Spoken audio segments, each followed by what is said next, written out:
4-5 ਲੱਖ ਵਾਲਾ ਵਰਕਾ ਇੰਜ ਕਰਕੇ ਤੇ ਪਾੜ ਛੜੋ ਭਾਈ ਜਾਨ। ਨਾ ਤੇ ਕੋਈ ਸਾਨੂੰ ਹੀ ਦਿੰਦਾ ਤੇ ਨਾ ਹੀ ਆਹ ਦੇਣੀਆਂ ਨੇ ਭਾਈ। ਜਿੰਨੇ ਕੋਈ 4-5 ਲੱਖ ਵਾਲੀ ਲੈਣੀ ਹੈ ਉਹ ਕੋਈ ਹੋਰ ਬੰਦਾ ਢੂੰਡ ਲੇ। 4-5 ਲੱਖ ਵਾਲੀ ਲੱਭੇਗੀ ਜ਼ਰੂਰ, ਹੋ ਸਕਦਾ 2 ਮਹੀਨਿਆਂ ਦੀ ਗੱਭਣ ਲੱਭੇ ਜਾਂ ਖੰਗੜੀ ਲੱਭੇ।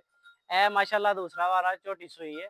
ਤਸੱਲਾ ਨਾਲ ਸਾਰਿਆਂ ਭਰਾਵਾਂ ਨੇ ਸ਼ੌਕ ਕਰ ਲੈਣਾ। ਸਿਆਹ ਕਾਲੀ ਮੁਸ਼ਕਨ ਝੋਟੀ ਹੈ, ਇੱਕ ਵਾਲ ਵੀ ਚਿੱਟਾ ਨਹੀਂ ਹੈ ਪੁਛਲ ਦੇ ਸੁਭਾ। ਇਹਦਾ ਬੱਚਾ ਹੈ, ਮੈਲਾ ਮੂਲਾ ਸੁੱਟ ਕੇ ਝੋਟੀ ਫਾਰਗ ਹੋ ਗਈ ਹੈ ਮਾਸ਼ਾਅੱਲਾ।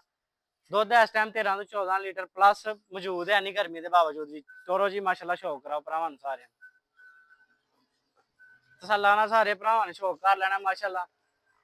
ਚੈੱਕ ਕਰੋ ਮਾਸ਼ਾਅੱਲਾ ਲਿਬਾਸ ਝੋਟੀ ਦਾ।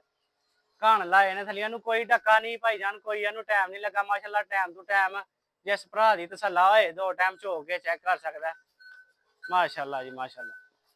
ਜਿਸ ਕਿਸੇ ਭਰਾ ਨੂੰ ਪਸੰਦ ਹੋਏ ਸਾਡੇ ਨਾਲ ਰਾਬਤਾ ਕਰ ਲੈ। ਨੰਬਰ ਹੈ ਸਾਡਾ 0307 58 15 143। ਮਾਸ਼ਾਅੱਲਾ ਮਾਲ ਕਾਫੀ ਜ਼ਿਆਦਾ ਖੜਿਆ ਹੈ। ਹੋਰ ਵੀ ਜੇ ਕਿਸੇ ਭਾਈ ਨੂੰ ਪਸੰਦ ਹੋਏ ਤੇ ਲੋਕੇਸ਼ਨ ਹੈ ਸਾਡੀ ਪਿੰਡ ਸਰਿਆਲ, ਇੱਥੇ ਆ ਕੇ ਸਾਡੇ ਡੇਰੇ ਤੇ ਹੋਰ ਵੀ ਮਾਲ ਵੇਚ ਸਕਦਾ।